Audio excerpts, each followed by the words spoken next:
Welcome back to my channel. I'm Maria if you're new here. I do majorly artistic and blogish kind of videos here on YouTube, and on Instagram I just do wherever the wind takes me, majorly bookish and artistic videos there.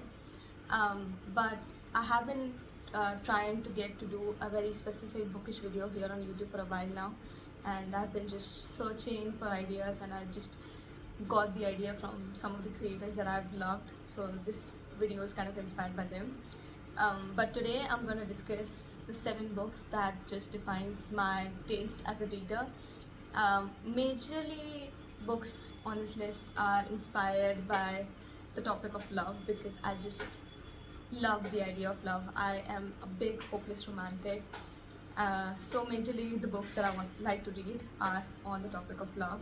There are memoirs in this, there are romance books in this, and there are also some books that are have very interesting writing style on love. So yeah.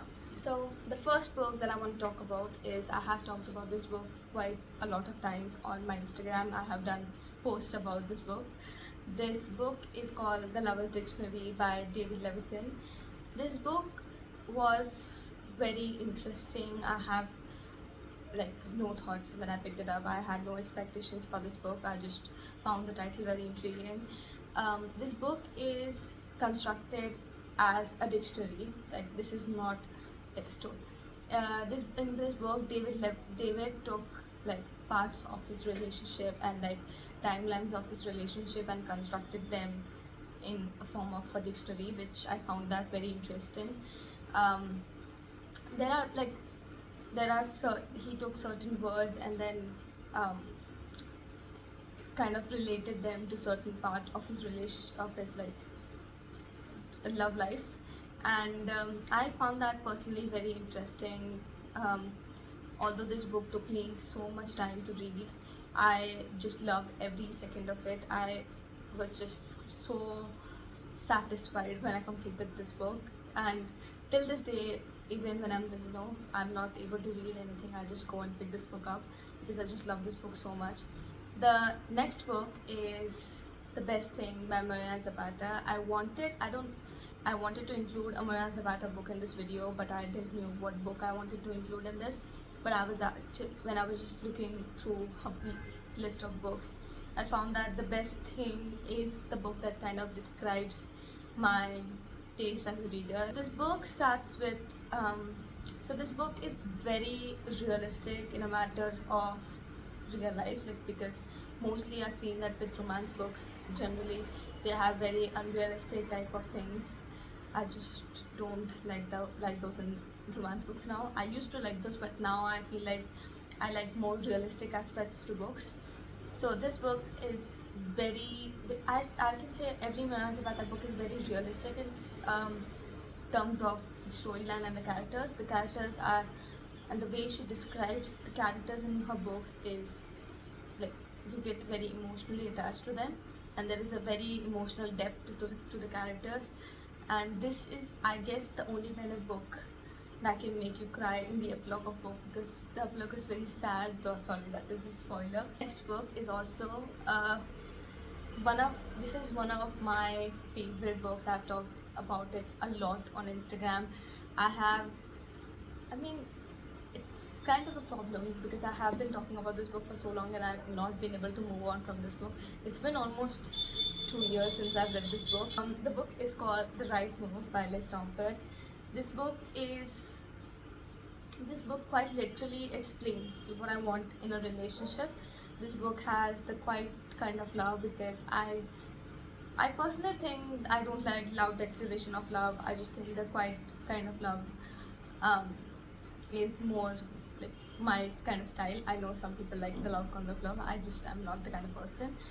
The act of service, which is one of my love languages, and quite literally I just love this book. This book follows 2 characters, Ryan and Indy. Indy is Ryan's sister's best friend, and she doesn't have a place to live with because she recently got through a breakup, and Ryan has a spare bedroom in his apartment that his little sister is convincing him to rent it to Indy because she doesn't have a place to live and she might leave Chicago, and her best friend doesn't want her to leave Chicago. and then the story proceeds from that to them falling in love. I just don't want to give major I just don't want to give this book away. Like, I just don't want to give any spoilers of this book. I just love this book so much that I want everyone to read this book. Um, and yeah, the kind of love that Ryan Shea and Indy had, that I would die to get that love in real life, and I wish I could get that love in real life, because that is the most purest kind of love that I've ever experienced, like in a romance book. Moving on, the next book is a memoir that I actually completed quite a few months ago. I have never been a memoir kind of person.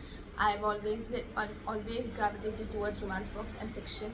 I've never tried or like even wanted to pick up a memoir, but I have heard so many good things about this book. It's called Everything I Know About Love.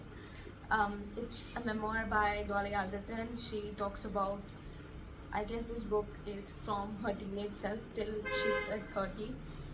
Throughout this book, I felt like Dolly Alderton is my elder sister, and she's giving me advice as an elder sister, because obviously you get kind of existential crisis as you're kind of moving into your 20s, like I am, and like if you're in your 20s or if you're just moving into your 30s.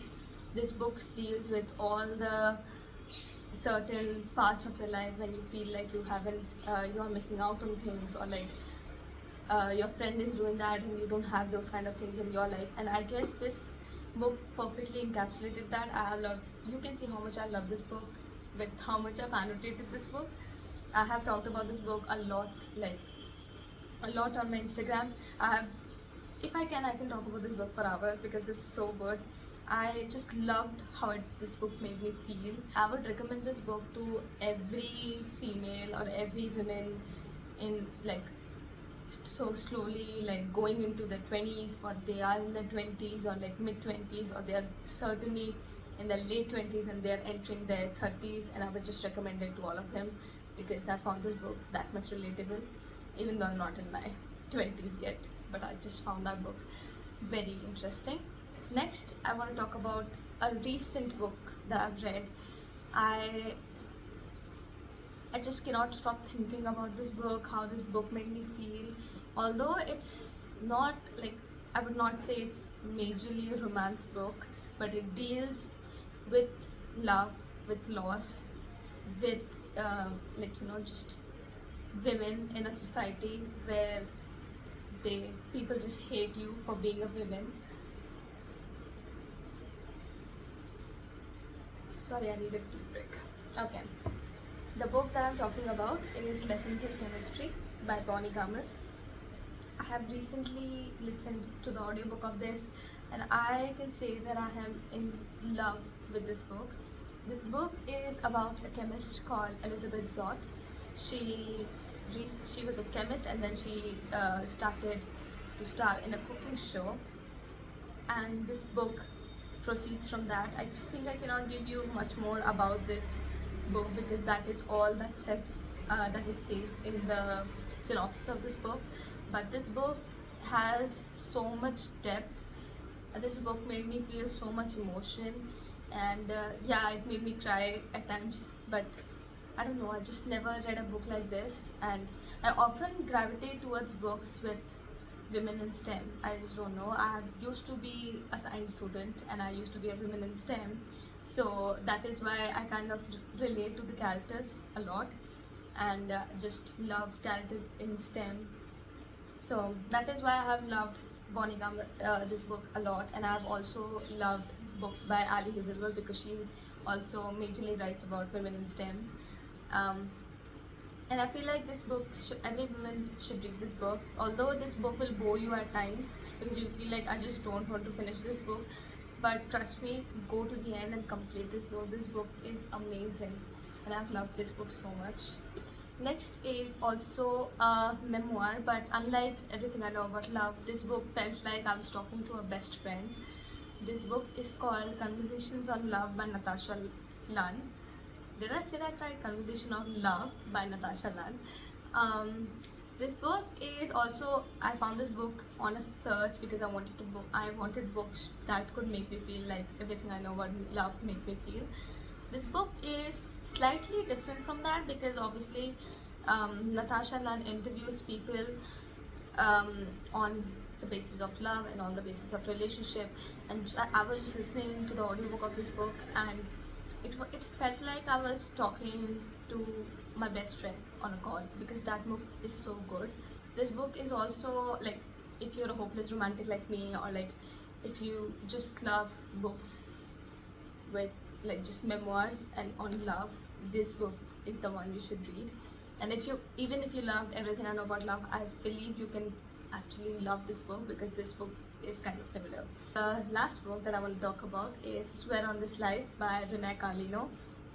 I had earlier started Before We Were Strangers by Renee Carlino, but I ended up not finishing it. But after I finished this book, I want to get back to that book. This book is about a person. Starts with a girl, and a friend of hers just comes to her and recommends this book that is popular, recently a bestseller, and is very popular. It's like trending everywhere. This girl just reads the book, and then slowly she finds out that the book is about her, and that the author of the book is the childhood best friend of hers, who she fell in love with, who she shared her deep dark secrets to, and maybe they did not end up being best friends and being in love, and they have parted ways, like not parted ways, but they lost contact along the way. And she knows that this author is that childhood friend, and he is basically writing about her life. I feel like as I'm growing up, I'm leaning more towards books with realistic characters, with flawed characters. Like, unlike books with very perfect characters, they didn't do anything wrong, or like they are very nice. I just don't gravitate towards books like that anymore. I just gravitate towards books with realistic flawed characters. Yeah, these are the 7 books that describes my taste as a reader. Although it's a very short video, I hope you like it, and thank you for going such far in this video. And if you have recommendations for me based on these 7 books, you can drop them on the comments. And if you want to follow me on my Instagram, it is also linked below. And I'll see you all in the next video. Bye.